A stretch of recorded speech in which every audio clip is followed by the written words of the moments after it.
Hey guys, welcome back. Today we're going to do Astrobots, issue number 1 by Whatnot Publishing, made by Simon Furman and Hector Trunnec.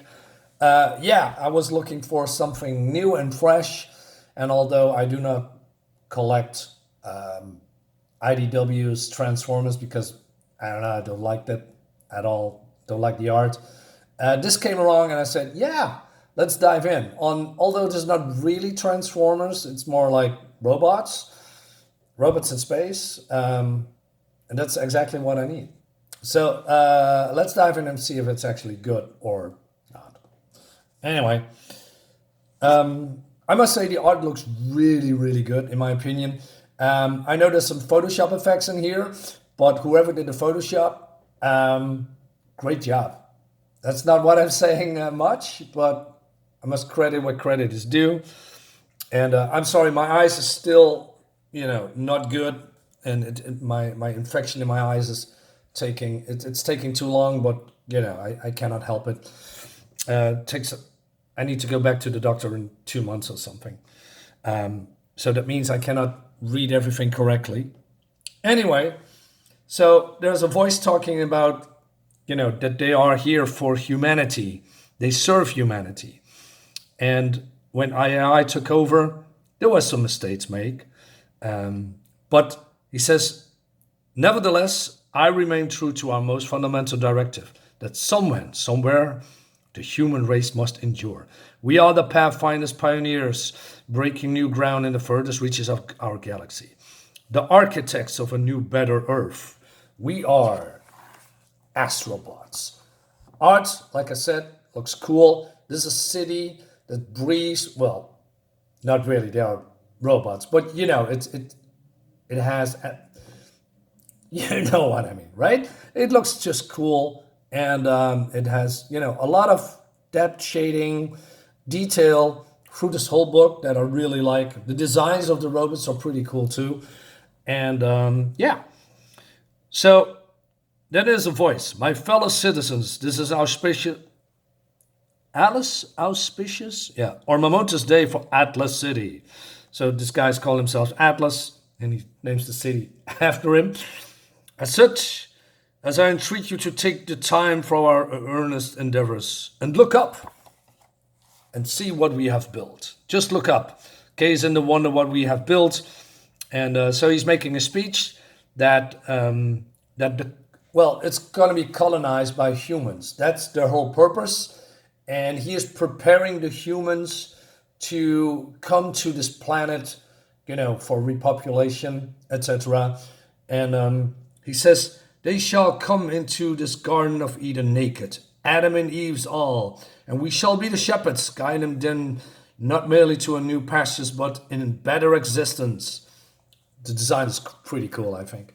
I give you the Persephone, one of the 3 Earth vessels launched many years ago, and after sundry unforeseen delays, our final leg, on the final leg of its long journey, bearing Atlas City's first contingent of Union colonists. Okay. But then he gets interrupted by Argus. Now, Argus is, I believe, the police force of this city, and he says that there are some, people are a group of people that are not happy. They are, I wasn't sure say activists, but robots rallying about certain topic, and unfortunately, I have to point out that the only criticism that bugs me always, although it's more a personal thing and not, more like a comic thing, but even though this looks cool and has all the great detail and great colors, it doesn't escape the curse of modern comics: computer screens with nothing on it. Yeah, no beep, no sounds, no images, no dots, no blinking lights, nothing. Like I said, it's just more like a personal thing, but minor gripe. Anyway, so there's people are now rioting, demonstrating, maybe that's the better word. And these robots says, We demand the public sharing of the Westgate files. When the colonists arrive, they deserve to know the history of Atlas City, the complete, unvarnished history. So then these two, and I believe there are, I guess, the heroes of the story, or becoming, or just normal guys, robots. And he says, Westgate files, Geomech, remind me. So he talks about there are some terrorists tried to blow up a hall during the uprising, whatever that is, probably in the past, symbolic or something. They failed, Chernos. So this is Chernos, this. The Argus heavy mob, which is the police force, made their scratch-built mortals. Let me try that again. My eyes, Jesus Christ. The Argus heavy mob made them eat their scratch-built mortars. Messy. In other words, ran a bit of war crimes ephemera. So then the police force comes. Like I said, I love the designs. It's really cool. And the mob gets it. They're being drived away, and not fun. So, and then Atlas looking from afar, and he says, what they stubbornly refuse to accept, Argus, is I did what I did for the good of the Astrobots and colonists alike. So I'm not sure if he's a good guy or a bad guy. He has good intentions, but maybe there's some underlying stuff going on here. I'm not entirely sure. Any divergent agenda or contrary viewpoints jeopardize the sanctity of our primary missions. If colony I was to endure and become a viable haven for Earth's refugees, harsh choices had to be made. Short-term pain for long-term gain. So yeah, these people are getting beat up and thrown into jail, I guess. And then he needs some me time, and he comes into this room for something. And so this I don't know, other robot talks about how everything is not ready. And I wonder then, okay, but what is not ready then? Well, we're probably going to find out in another issue, but it seems there's some darker stuff going on that I really don't, for now, not get. And they also talk about the people there, how they, gonna awaken. So it seems that there are some Astrobots crew. There are Venusians and Scorpios. They're new. Not to me. Hypersleep is a notorious sticky proposition. Everything from basic motor functions to breathing has to be relearned, which is where the nurturing Venusians come in. I see. And what they can do for them, they can do for our. And then they're getting interrupted, so he wants to say something important. Again, we don't know.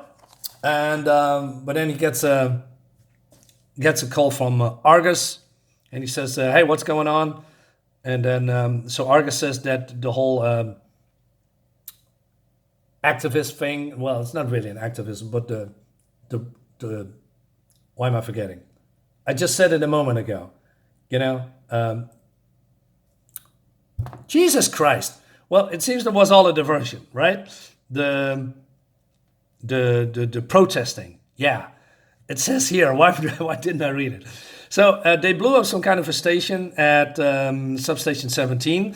Well, that was a diversion too, because substation 17 was a power supply thing to the local arsenal. So now that is down. The time locks is not there anymore, which gives whoever these people are time to gather weapons, which means that the rebel forces is now armed and more dangerous. So okay, then the question is, who are the rebel forces? What do they want?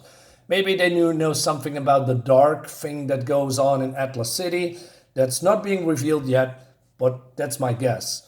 But for now, Atlas itself doesn't come over as still the bad guy. He's not saying, oh, let's wipe them out or something. He's not Megatron or whatever. So he says, I have... And so he asked to E10, that's the robot next to him, why E10? Why? I have made the perfect world. Why would anyone not want to live in it? Aye. And then, so these patrol robs here see something, and then this new robot comes from the desert. And this robot doesn't know how long he has been wandering, and but he know that he has died, and now he was wondering when he will die again or something like that. Now, when it comes to design, I love the design, but I never understood a robot wearing a cloak. I mean, well, you could say, well, he's walking in the desert, right, in sand. I'm sorry, dude, but this is not helping at all. This is sand coming everywhere in it, every crook and nook and cranny. This cloak does nothing except, it's visually cool, I guess, but I never understood, I believe that was a Transformers book also with, I believe Megatron was walking in the desert or something like that. It doesn't work. The sand going everywhere. But, for visual, it's okay. Anyway, so he comes here and he says, hey, who are you? What do you want? And what are you? He says, I'm an Apollo unit and unit 08. Apollo? But didn't they? I'm calling it in. Right. And he says, yeah, I see it. I just don't believe it. No, Atlas wants answers. Let the walking run again. See, he gets a warm welcome. So the gates open, but there's a barrier. The barrier is being lifted now. And then, I don't know, other police forces, I guess, or stuff like that. And he says, hey, I'm not looking for trouble. It's been a long, hard road, and I need to speak to whoever's in charge. Say what you gotta say to me. I'll assess. He says, not good enough. And then he walks past him and he says, is it just Astrobots here or colonists too? If so, they have to be warned. The dead zone. But then Argus jumps in and he says, no, shut him up now. And then he gets an electron baton to his side. And I love the negative space image, like he's being electrocuted or something, I guess. But it looks really cool. So he goes down and he's going to take a pounding. And but he has also a flashback from, something earlier. But then, so these other guys earlier stand by and watches. And one of these robots says, hey, Vulcan, we should. No, not yet, Chernos. Wait and see how this plays out. So in the meantime, there's some kind of a gathering or a conference or not sure with these robots. And they're getting interrupted by someone else and they see what's happening outside. Now, I'm wondering, let me Senator Stratigat. Okay, is this the same? Well, it looks a little bit different. Anyway, so I'm not sure if this is on the planet or on the spaceship. And but they see what's going on. What is that? That's, boss, is an Apollo series bot. But weren't they designed to self-deactivate once they fulfilled their remit? Perhaps Cypherion, this one still has something to do. All right, more mysteries. And normally I want to have answers. That's how I am. But I can see there's a lot of layers here. There's a lot of storylines going on in between. But, this made me curious. And then I thought, instead of giving me all the answers at once, I'm going to wait because I have issue 2 here as well. So this Astrobot is, of this bot, he's an Astrobot. Apollo series is fighting back. And I came here to you with open-handed, bearing news you needed to hear. And this is your first instinct. So he fights back. And like I said, this image looks really cool. And so Atlas comes in and he says, Argus. And Atlas and Argus here is, not happy. He says, 4 of you and you can't handle one bot. Don't make me come down here. And so Atlas says, I have to hear this news from Tribune Kronos. Why was I not informed immediately? Well, it didn't seem a big deal, and he just bows his head. So then he goes outside and he says, call them off. And stay back, I'm warning you. Seriously, I would rethink pretty much anything you're about to do. And he's getting cheered here in the corner by all the other guys. Is this really how we treat visitors from Atlas City? Shame on us. So, and then from some kind of a video upstairs. Enough, Apollo 08. Accept my sincere apologies. Who are you? Atlas, I run this place. Then we need to talk. Very well, consider this your escort.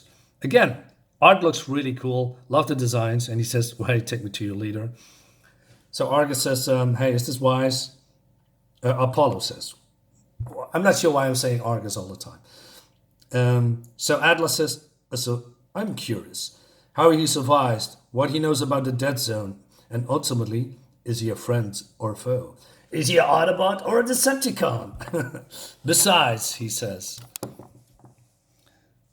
with the Persephone and its precious cargo on final approach, now it's not the time for even a small war. Yeah, so there's not really a distinguish who's the good and the bad guys are still. But we're going to find out. I think Atlas is maybe a in-between guy, and that Argus could be a problem. Or maybe these, how do you say it? Not activists. I just forget again. These rebels. Yes. That's all waiting here. What do you think, Vulcan? He could be exactly what we need. Right now, Chernus, he's all we got. Whatever time we thought we had, it's running out fast. And then we see this image of the spaceship on arrival. And then, this, can I say woman? This robot girl has some thoughts about what's going on. And she has a bad feeling, if robots can feel. And then it's going to be, into the next book. And then we have some premium covers, which is really cool. I really like this one. I want to have this one as well, if I can get it. Toys, I looked them up. They are pricey, but they're pretty cool. And, also lights and all that stuff. Other covers as well. Yeah, more cartoon style. This is mine. The Just Paris cover. Yeah, overall, I'm interested. I like, this is a cool one, right? Look at this. Nice. Yeah, overall, I'm interested what is going. I love the logo. I love the designs. I love the art. When it comes to story, it's too soon because there's, like I said, there's a lot of going on. What is not really clearly a bad guy for now. It could hurt the series, but, since this is a number one issue, it has to draw in the readers. So mostly there should be a hint of a bad guy. But, for now, maybe that they do it this deliberately, right? So we're going to find out soon in issue number 2. Guys, let me know what you think about this comic. Quality, by the way, perfect. It's really a nice cover, and the pages are nice too. Thank you guys for watching. See you next time. Bye-bye.